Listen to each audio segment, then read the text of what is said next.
ባለፉት ጊዜያት ከጥር 30 እስከ የካቲት 8 1982 የምጽዋ ጦርነት ሻዕቢያ በምጽዋና አካባቢዋ ላይ ባካሄደው የከባድ መሳሪያ ድብደባ በወታደሩም ሆነ በሲቪሉ በሰዎችም ሆነ በእንስሳት ላይ ምን አይነት ከባድ ጉዳት እንዳደረሰ ተገንዝበናል። የኢትዮጵያ ጦር አባላት ምጽዋን በሻዕቢያ እንዳትደፈር ለማድረግ ባለ በሌለ ኃይላቸው መፋለማቸውንና ለጥቂት ጊዜም ቢሆን ከባድ መስዋዕትነትን ከፍለው ሻዕቢያ ምጽዋን እንዳይቆጣጠር እንደገቱት ተመልክተናል። አሁን ደግሞ በየካቲት 9 ቀን 1982 ሻዕቢያ የከባድ መሳሪያና የሰው ኃይል ብልጫውን ተጠቅሞ ምጽዋን ስለመቆጣጠሩና ብርጋዴር ጄኔራል ተሾመ ተሰማን ጨምሮ ከተራ ወታደር እስከ መኮንንነት ደረጃ ያሉ የኢትዮጵያ ጦር አባላት በሻዕቢያ ላለመማረክ ሲሉ የገዛ ሕይወታቸውን እስከ ማጥፋት የደረሰ መስዋዕትነታቸውን እናያለን። እናንተም እንደ ሁልጊዜው ይህን መሳጭ ታሪክ ትኩረት ሰጥታችሁ እንድትከታተሉን በትህትና እንጠይቃለን።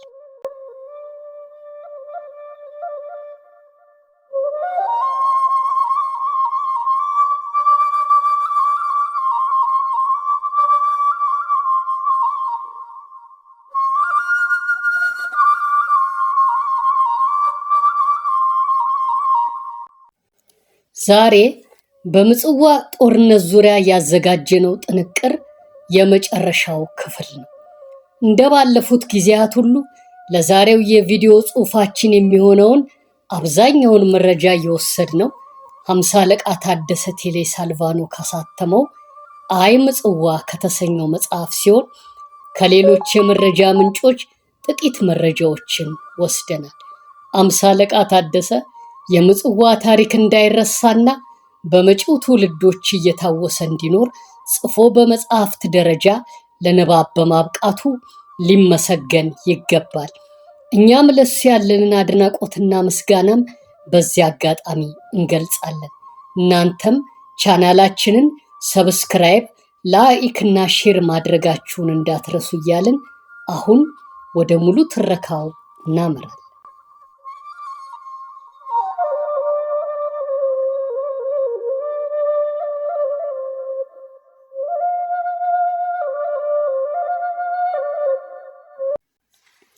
የካቲት 9 ቀን 1982 ዓመተ ምህረት የካቲት 9 ቀን 1982 ዓመተ ምህረት ሻዕቢያ በታሪኩ ለመጀመሪያ ጊዜ ምጽዋን ሙሉ ለሙሉ የተቆጣጠረበት ቀን ነው። ብርጋዴር ጄኔራል ተሾመ ተሰማ የኢትዮጵያ ጦር አባላትን አስተባብረው ምጽዋ በሻዕቢያ እጅ እንዳትወድቅ ለመከላከል ቢሞክሩም ሻዕቢያ ከመቼውም ጊዜ በላይ ተጠናክሮ ከአቅማቸው በላይ ሆነባቸው።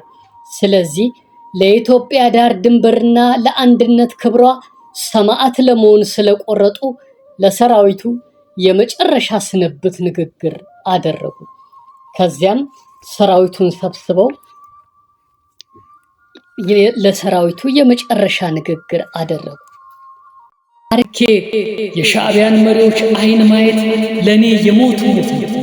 አፄ ቴዎድሮስ በእንግሊዞች ላለመማረክ ራሳቸውን እንዳጠፉ እኔም የኢትዮጵያ ሕዝብና መንግስት የሰጠኝን የጄኔራልነት ማዕረግ ሳላስደፍር ለሕዝብና መንግስት ለገባሁት ቃል ስል ሻዕቢያን አራግፌ እንደ ጦር መሪና እንደ ተራ ወታደር እያዋጋሁና እየተዋጋው ቆይቻለሁ።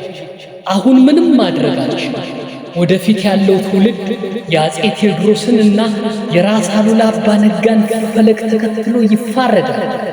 የኢትዮጵያ ባህር በር ተዘግቶ አይኖርም። የጊዜ ጉዳይ ነው እንጂ ምጽዋን መረከቡ አይቀርም አሉ። ቀጠሉና ከዚህ በኋላ ኢትዮጵያ የባህር በር ስታጣ ለወደብ ኪራይ የምታወጣ ወጪ የራሷንና የህዝቦቿን ኢኮኖሚ እያደኸየ፣ ጠላቶቻችን ይህንን ነበር ይፈልጉ። ቀይ ባህር የዘላለም ቤቴ ነው፣ እዚሁ ለመሰዋት ቆርጫለሁ፣ ማንም ሰው ወደ እኔ እንዳይጠጋ ካሉ በኋላ ፈጥነው ወደ ቀይ ባህር ገሰገሱ። ለቀይ ባህር ውሃ በተሰራው ጠርዝ ላይ ጀርባቸውን ወደ ቀይ ባህር ፊታቸውን ወደ ምጽዋ አድርገው ቆሙ። ቀጥሎ በእጃቸው የነበረውን ክላሽንኮቭ ጠመንጃ ወረወሩት። ከዚያም በወገባቸው ታጥቀውት የነበረውን ኮልት ሽጉጥ አወጡና የሽጉጡን አፈሙዝ ባፋቸው ጎርሰው የካቲት 9 ቀን 1982 ዓ.ም ከጠዋቱ 3 ሰዓት ላይ ቃታውን ስበው ጠጥተውት ሞቱና በቀይ ባህር ውሃ ውስጥ ሰጥመው ሞቱ። የእሳቸውን ፈለግ ተከትለው 150 የሚሆኑት የኢትዮጵያ ጦር አባላት ራሳቸውን አጠፉ። ከነሱ መካከል ሻለቃ ሮሪሳ ዳዲ በእጅ ቦምብ፣ ሻለቃ ሸዋንታይ አለሙ በማካሮፍ ሽጉጥ፣ ሻምበል አዲሱ በማካሮፍ ሽጉጥ፣ ሻምበል ወንደሰን በሽጉጥ፣ ሌሎችም የአገር ፍቅርና ወኔ የተቀጣጠለባቸው የሰራዊቱ አባላት በቦምብ፣ በክላሽ፣ በመጠመንጃና በማካሮፍ ሽጉጥ ራሳቸውን አጠፉ። ሌሎች ደግሞ ሻዕቢያን ገድዬ እሞታለሁ በማለት የሻዕቢያ ተዋጊዎች ወዳሉበት ወረዳ ሄደው የሻዕቢያን ተዋጊዎች ገድለው የሞቱም ነበሩ።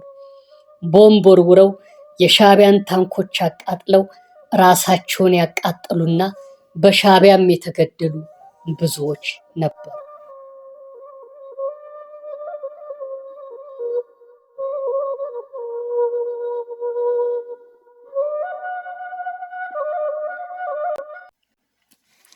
ኮሎኔል በላይ አስጨናቂ የ3ኛ መካናይዝድ ክፍለ ጦር ምክትል አዛዥ ከሌሎች መኮንኖችና ባለሌላ ማዕረግተኞች ጋር ሆነው የሻዕቢያን ከበባ ሰብረው ለማለፍ ሞከሩ። ሰራዊቱን አስተባብረው ወደ ምጽዋ አውራ ጎዳና በማቅናት ከሻዕቢያ ተዋጊዎች ጋር ከባድ ውጊያ ገጠሙ። ሻዕቢያን እያባረሩና እየገደሉ፣ ሻዕቢያም የኢትዮጵያ ጦር አባላትን እያባረረና እየገደለ በእጅ ውጊያ መጨፋጨፉ ተጋጋለ። ለ7 ደቂቃ ያክል በተካሄደ ፍልሚያ በኮሎኔል በላይ የሚመሩት የኢትዮጵያ ጦር አባላት የሻዕቢያን ከበባ ጥሰው በማለፍ በሮዶ ፋብሪካ ወይም ጠዋለት በተባለ ቦታና ቀይ ባህር ሆቴል አካባቢ ደረሱ።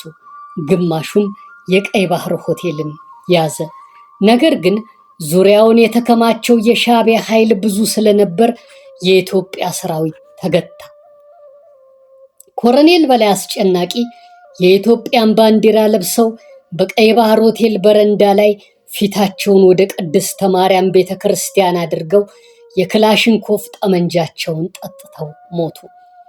ሻዕቢያም በሳቸው ድርጊት በጣም ከመደነቁ የተነሳ ድርጊታቸውን በፎቶግራፍ አንስቶታል፣ በቪዲዮም ቀርጾታል።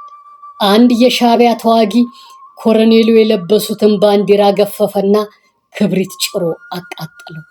ይህ ድርጊቱ ደግሞ የኢትዮጵያ ሰራዊትን ቁጣ ቀስቅሶ ባንዲራውን ያቃጠለውን የሻዕቢያ ወታደር ተኩሰው እንዲጥሉት አደረጋቸው።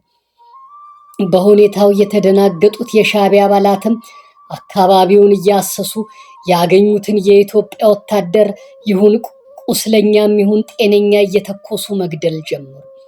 የኢትዮጵያ ወታደሮችም የሻዕቢያ ተዋጊዎችን እየገደሉና የራሳቸውን ጥይት እየጠጡ ሞቱ። ኢትዮጵያ ወይም ሞት፣ ቀይ ባህር የኢትዮጵያ ዘላለማዊ ድንበር እያሉ የራሳቸውን ክላሽንኮቭ ጥይት ጠጥተው የሞቱም ነበሩ። ከጠዋለት ወደ ባጽ ወይም ምጽዋ ከተማ የሸሹ ብዙዎች ነበሩ። በዚህ ሰማዕትነታቸው ለእናት ኢትዮጵያ ምን ያህል የጠለቀ ፍቅር እንዳላቸው አሳይተዋል።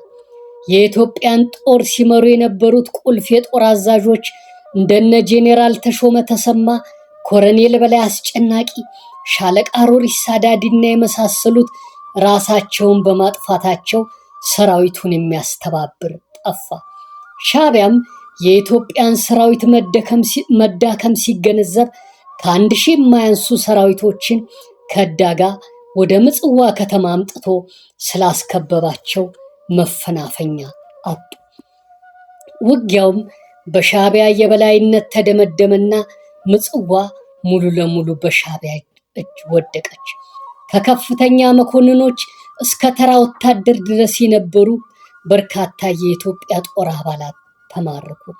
ከ10 ቀናት ከባድ ውጊያ በኋላ ሻዕቢያ ምጽዋን ለአንዴና ለመጨረሻ ጊዜ ተቆጣጠረ። ኢትዮጵያም ለ29 ዓመታት የባህር በሯ የነበረችውን ምጽዋን አጣች፣ በሻዕቢያ ተቀማች። የኢትዮጵያ ተፈጥሯዊ ድንበር ቀይ ባህርም ከኢትዮጵያ መነጠል በሚፈልገው የሻዕቢያ እጅ ወደቀ። ሻዕቢያም በምጽዋ ያገኘው ድሉ ኤርትራን ከኢትዮጵያ የመነጠል ዓላማውን 100% አሳካለት። የኤርትራን መነጠልም አይቀሬ አደረገለት።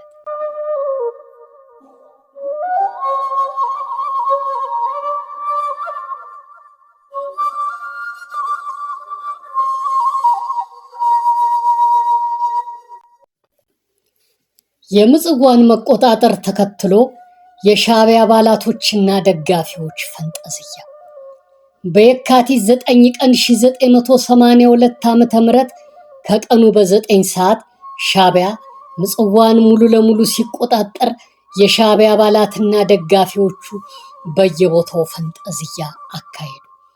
አንዳንድ የሻዕቢያ ተዋጊዎች እየተንበረከኩ የምጽዋን አስፓልት ሳሙ፣ አለቀሱ፣ እርስ በርሳቸው ተሳሳሙ። በትግርኛ ቋንቋ እየጮሁና ጥይት ወደ ሰማይ እየተኮሱ ፎከሩ፣ ጨፈሩ። የሻዕቢያ ኃላፊዎች በዋዝ ጂፕ መኪና እየተዘዋወሩ የሚጨፍሩትን ታጋዮች አበረታቷቸው፣ እምባ በእምባ ሆኑ። ኤርትራን የመገንጠል ዓላማቸውን እውን ያደረጉና ጦርነቱ ሙሉ ለሙሉ የተጠናቀቀ ያህል ተሰማቸው።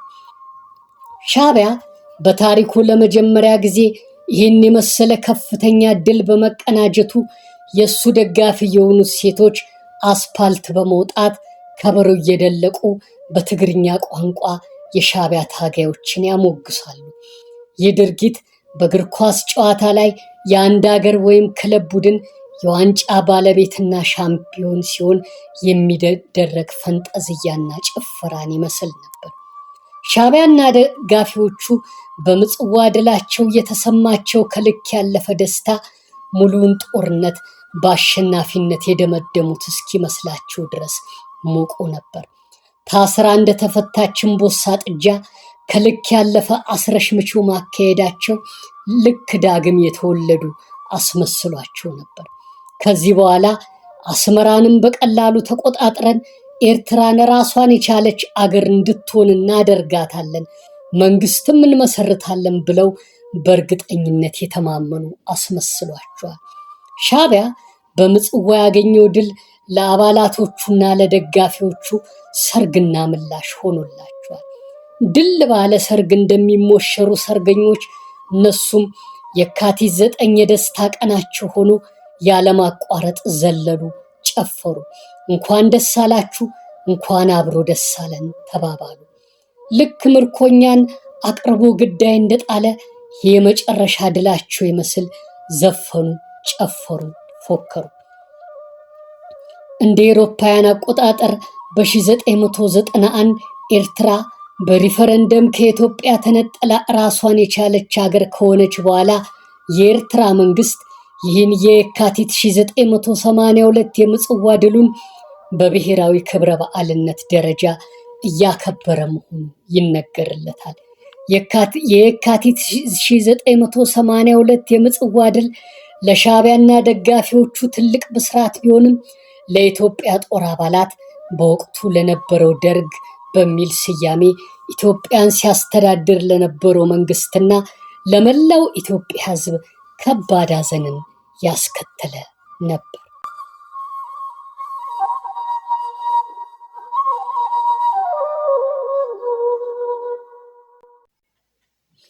ምጽዋን ማጣት የኢትዮጵያን መንግስትና ሰራዊት ብቻ ሳይሆን መላውን ኢትዮጵያዊ ነው የጎዳው።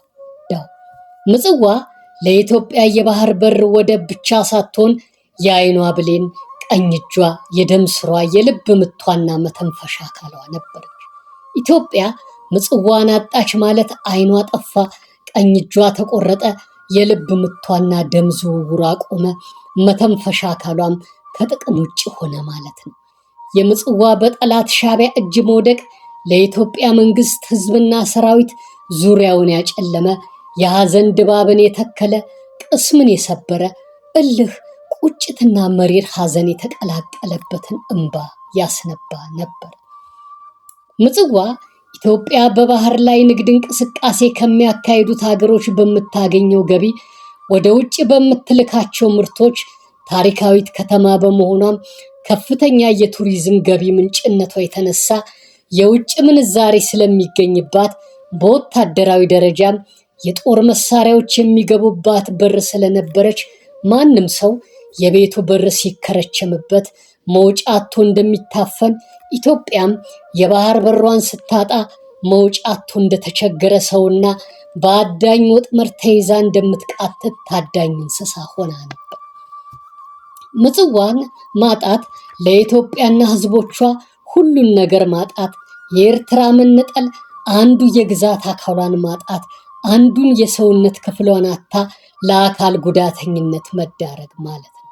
ምጽዋን ማጣት በኢትዮጵያና ሕዝቦቿ ላይ የሚፈጥረው አሉታዊ ስሜትም ሆነ ጉዳት በቃላት ተዘርዝሮ አያልቅም። ሻዕቢያ ምጽዋን ከተቆጣጠረ በኋላ በዓለም አቀፍ የዜና ማሰራጫ ጣቢያዎች እንደ ከፍተኛ ድል ተቆጠረለት።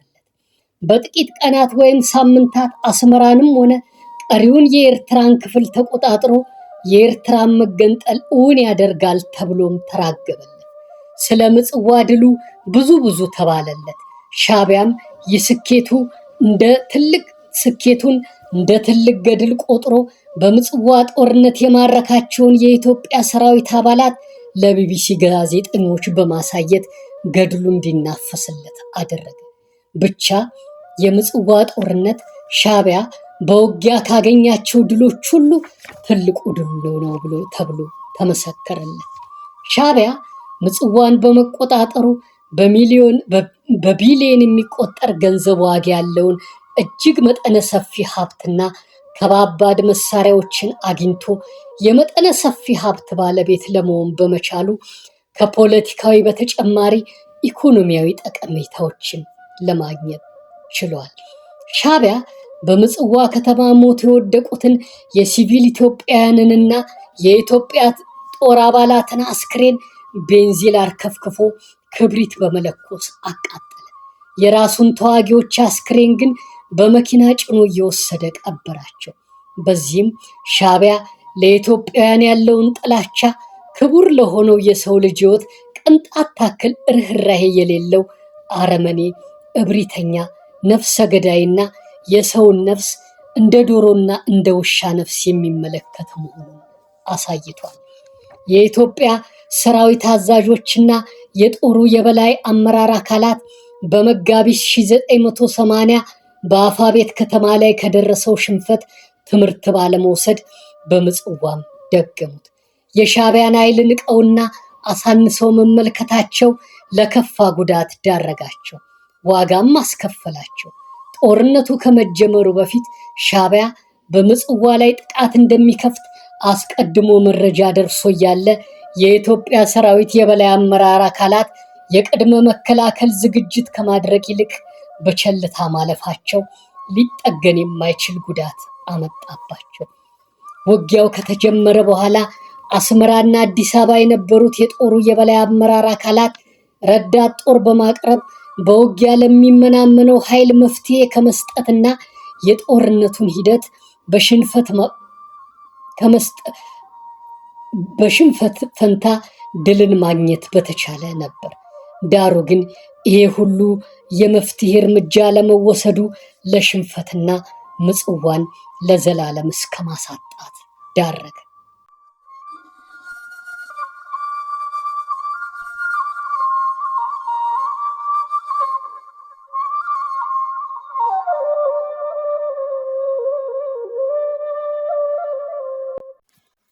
ብርጋዴር ጄኔራል ተሾመ ተሰማ፣ ኮሎኔል በላይ አስጨናቂ፣ ሻለቃ ሮሪሳ ዳዲና ሌሎችም ታማኝ የኢትዮጵያ የቁርጥ ቀን ልጆች በእልህና በወኔ ሻዕቢያ እንኳን ምጽዋን ሊቆጣጠር በዓይኑ እንኳን እንዳይ ለማድረግ ብዙ ጥረዋል።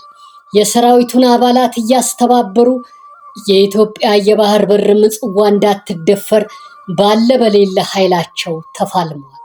እንደ አዛዥም እንደ ተራ ወታደርም እያዋጉና እየተዋጉ በርካታ የሻዕቢያ ተዋጊዎችን ደምስሰዋል። ታንኮችን አጋይተዋል። ጀልባዎችን አስጥመዋል። ለጥቂት ቀናትም ቢሆን ድል እያደረጉ የሻዕቢያን ግስጋሴ ገጥተዋል። ዳሩ ግን ሻዕቢያ በከባድ መሳሪያና በሰው ኃይል ብዛት ከኢትዮጵያ ጦር በልጦ ስለተገኘ በስተመጨረሻ ተሸነፉ። ምጽዋም በሻዕቢያ እጅ ወደቀች። ጄኔራል ተሾመን ጨምሮ እንደነ ኮሎኔል በላይ አስጨናቂ፣ ሻለቃ ሮሪሳ ዳዲ ያሉ ታማኝ የኢትዮጵያ ልጆች አይናችን እያየ በሻዕቢያ እንማረክም እያሉ እንደ አፄ ቴዎድሮስ የገዛ ሽጉጣቸውን ጠጥተው በመሞት ለሀገራቸው አንድነት ሲሉ ሰማዕት ሆነዋል። የጀግና ሞት ሞተዋል። በዚህ የተነሳም የቀይ ባህር ቴዎድሮሶች የሚል የሙገሳ ቃላትን አትርፈዋል። ስማቸውም ከመቃብር በላይ ሕያው ሆኖ ገዝፎ ለትውልድ ይኖራል። ክብር በምጽዋ ጦርነት ሰማዕት ሆኖ ለወደቁ ጀግኖች የኢትዮጵያ ሰራዊት አባላት እግዚአብሔር ነፍሳቸውን በሰላም ያሳርፍላቸው። ለቤተሰቦቻቸውና ወዳጅ ዘመዶቻቸው መጽናናትን ይስጣቸው። ለሻዕቢያ የከባባድ የጦር መሳሪያና የገንዘብ ድጋፍ ሲሰጡ የነበሩት እንደነ ሱዳን፣ ኢራቅ፣ ሶሪያ፣ ሊቢያ፣ ደቡብ የመን፣ ሳውዲ አረቢያና ኩዌት ያሉ የአረብ ሀገራት ከሃይማኖታዊ አክራሪነት ኢትዮጵያ በቀይ ባህር ላይ ምንም አይነት ስፍራ እንዳይኖራት ከምቀኝነት በመነጨ አስተሳሰብ ኢትዮጵያ በወቅቱ ትከተል በነበረው በሶሻሊስታዊ ርዕዮተ ዓለም የተነሳና በሌሎችም ምክንያቶች ሲመኙት የነበረው ነገር ተሳክቶ ሻዕቢያ ምጽዋንና ሌሎች የቀይ ባህር ስፍራዎችን እንዲቆጣጠር በማድረግ ለድል አበቁት። በዚህም ኢትዮጵያ የተፈጥሮ ድንበሯን ተነጠቀች። የጥንት አባቶች ጸንተው ካቆሙላት ቀይ ባህር ተገለለች። የግዛት አካሏን ኤርትራን አጣች። በዘር፣ በሃይማኖት፣ በነገድ፣ በጎሳ፣ በደምም ጭምር አንድ የነበረው የኢትዮጵያና የኤርትራ ሕዝብ ተለያየ። ሻዕቢያ ከምጽዋ ድሉ በኋላ እንደታሰበው በጥቂት ቀናት፣ ሳምንታትና ወራት አስመራንና ሌሎች የኤርትራን ክፍሎች በመያዝ ኤርትራን ከኢትዮጵያ ለመነጠል ግስጋሴ ቢያደርግም በጀግኖቹ የኢትዮጵያ ጄኔራሎች በነ ጄኔራል ሁሴን አህመድ ጥረትና ጠንካራ አመራር ለአንድ ዓመት ቢጨናገፍበትም የደርግ ተቃዋሚ የነበረውን ህወሓትን ማለትም ህዝባዊ ወያኔ ሓርነት ትግራይ ከጀርባ ሆኖ እየደገፈ የደርግን ሰራዊት በጦርነት አሸንፎ ስልጣን እንዲይዝና የመገንጠል ዓላማውን እውን እንዲያደርግለት አልሞ አስፈላጊውን ድጋፍ ሰጥቶታል።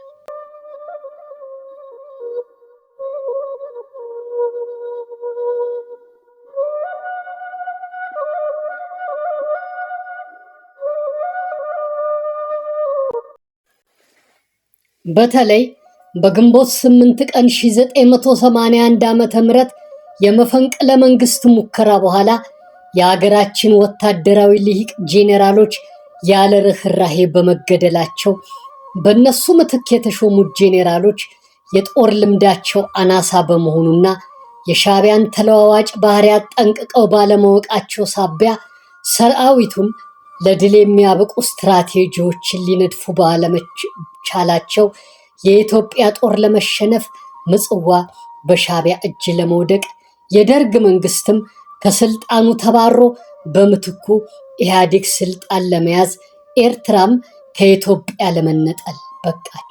ሻዕቢያና ህወሓት ወይም ኢህአዴግ መፈንቅለ መንግስት ያካሄዱ ጄኔራሎችን መረሸን ሲሰሙ በደስታ ነበር ጮቤ የረገጡት።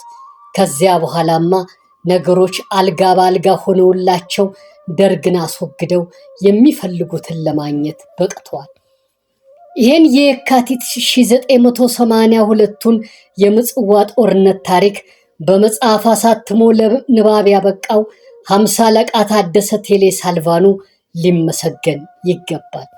ከሌሎች የታሪክ ጸሐፊዎች በተሻለ የምጽዋን ጦርነት ጽፎታል። ምክንያቱም እሱ ራሱ በምጽዋ ጦርነት ስለተሳተፈና በጦርነት ወቅት የተፈጸሙ ነገሮችን አንድ በአንድ በመመልከቱ ሌሎች ጸሐፊያን ሳይጠቅሱ የቀሩትን እሱ በተሻለ መንገድ ጠቅሷቸዋል። ይህንን የጦርነት ታሪክ እንዳይረሳና ቀጣዩ ትውልድ እያስታወሰው እንዲኖር ለትውልድ በማስተላለፉ ሊመሰገን ይገባዋል። ለዚያ አስተዋጽኦም እግዚአብሔር አብዝቶ ይባርከው። የሀገራችን አንጋፋው የታሪክ ምሁር ፕሮፌሰር ባህሩ ዘውዴ ስለ አምሳ አለቃ ታደሰ አይ ምጽዋ የተሰኘው መጽሐፍ አድናቆታቸውን ሲገልጹ ከእሳት ውስጥ የወጣ ምስክርነት ነው ብለውታል። እውነታቸውን ነው። አምሳ አለቃ ታደሰ ከዚያ ካስፈሪ የጦርነት እሳት በሕይወት ተርፎ የጦርነቱን ታሪክ ከታሪክ ምሁራን በተሻለ እንዲማርክ አድርጎ በመጽሐፉ እንደ ወርቅ በእሳት ላይ ተፈትኖ የወጣ የታሪክ ምስክር ነው። ለ10 ቀናት ያህል የቆየው ከባድ ውድመት ያስከተለውና የሰዎችንም ሆነ የእንስሳትን ሕይወት የቀጠፈው የምጽዋ ጦርነት በትንሽ ቀናቶች ውስጥ ብዙ ጥፋቶችን አስከትሎ ለኢትዮጵያና ለሕዝቦቿም የማይጠፋ አሻራን ትቶ አልፏል። በዚህ የምጽዋ ጦርነት በግምት ከ80 ሺህ እስከ 120 ሺህ የሚበልጡ የኢትዮጵያ ሰራዊቶች ሲሳተፉ ከነሱ መካከልም 84 ሺህ የሚሆኑት ቀጥተኛ ተሳትፎ በማድረግ ተፋልመዋል። ከሻዕቢያ በኩል ደግሞ ከ12 ሺህ እስከ 22 ሺህ የሚሆኑ ተዋጊዎች ሲሳተፉ ከሱ ጎንም የህዝባዊ ወያኔ ሓርነት ትግራይ ወይም ህወሓት ተዋጊዎች አብረው ተሳትፈዋል። ወደ 7 የሚጠጉ የአረብ ሀገራትና ሌሎች ምዕራባዊ መንግስታትም የጦር መሳሪያና የገንዘብ ድጋፍ ከመስጠት አንስቶ ሰራዊቶቻቸው በቀጥታ በውጊያ እስከ ማሳተፍ የደረሰ ድጋፍ አድርገዋል። በዚህ ጦርነት ከኢትዮጵያ ሰራዊት በኩል በግምት ከ10 ሺህ እስከ 15 ሺህ የሚሆኑት ሞተዋል። ከ15 ሺህ እስከ 20 ሺህ የሚደርሱት ቆስለዋል። 5680 የሚደርሱት ደግሞ በሻዕቢያ ተማርከዋል። ከሻዕቢያ ሰራዊት በኩል ደግሞ ወደ 2000 የሚደርሱት ሞተዋል። ከ3000 እስከ 5000 የሚደርሱት ቆስለዋል። ጥቂት የሚሆኑት ተማርከዋል። ከ2000 እስከ 3000 የሚደርሱት ሰላማዊ ሰዎች ሞተዋል። ከ4000 እስከ 6000 የሚሆኑት ቆስለዋል። ከነሱ መካከልም እጅና እግር መቆረጥን፣ ዓይን መጥፋትን የመሳሰሉ ከባድ የአካል ጉዳት የደረሰባቸውም አሉ። ከ30 ሺህ እስከ 50 ሺህ የሚደርሱት ደግሞ ከቤት ንብረታቸው እየተፈናቀሉ ወደ አጎራባች የኤርትራ ከተማዎችና ገጠራማ ስፍራዎች እንዲሁም ወሰን አቋርጠው ወደ ሱዳን የገቡም ይገኙበታል። ከጥር 30 1982 ከሌሊቱ 6 ሰዓት ላይ የጀመረው የምጽዋ ጦርነት የካቲት 9 ቀን 1982 ዓ.ም ሲሆን በሻዕቢያ አሸናፊነት ተደመደመ። እኛም በምጽዋ ዙሪያ ያቀረብነውን ተከታታይ ትረካ በዚሁ እንቋጫለን። በቀጣይ ደግሞ በሌላ ታሪካዊ ዘገባ እንገናኛለን።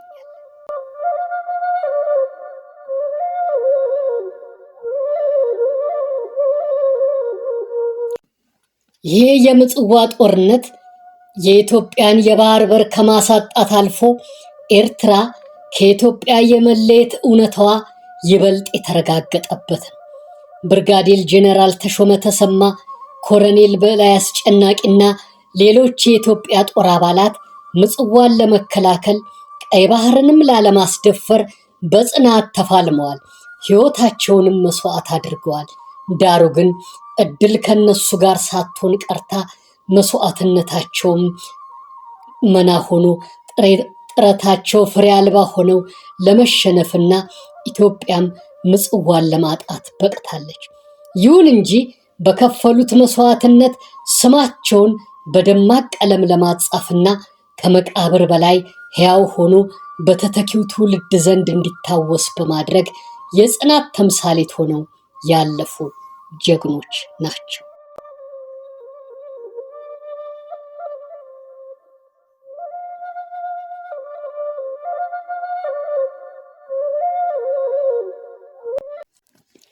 ውድ የቻናላችን ተከታታዮች እስካሁን ጊዜ ሰጥታችሁ ሳትታክቱ እስከ መጨረሻው ስለተከታተላችሁን እጅግ በጣም አድርገን እናመሰግናችኋለን። ቀጣይ የምንለቃቸውንም ቪዲዮዎች በትዕግስት እንደምትመለከቷቸውና እንደምታዳምጧቸው ተስፋ እናደርጋለን። እናንተም ቻናላችንን ለማበረታታትና የሰብስክራይበሮቻችንን ቁጥር ለማብዛት የደወሏን ምልክት በመንካት ሰብስክራይብ አድርጉልን። ላይክ ማድረጋችሁ በጣም ይጠቅመናልና ላይክ ማድረጋችሁን አትርሱ። ሼር እያደረጋችሁ ለሌሎች በማዳረስና የቤተሰባችን አባላት እንዲሆኑ በመጋበዝ የሰብስክራይበሮቻችንን ቁጥር እንዲበዛ እርዱ። በኮሜንት መስጫ ቦታ ላይ ሐሳብ አስተያየታችሁን አስቀምጡልን። ፈጣሪ ኢትዮጵያና ሕዝቦቿን ይባርክ። ለኢትዮጵያና ሕዝቦቿም ሰላምና ብልጽግናን ያምጣላት። የእናንተ የአድማጮቻችን ሰላምም ዘወትር ይብዛልን። እስካሁን ጊዜያችሁን ሰውታችሁና ፈቅዳችሁ በትዕግስት ስላዳመጣችሁን እያመሰገንን በቀጣይ ቪዲዮ እስከምንገናኝ ሰላም ሁኑልን።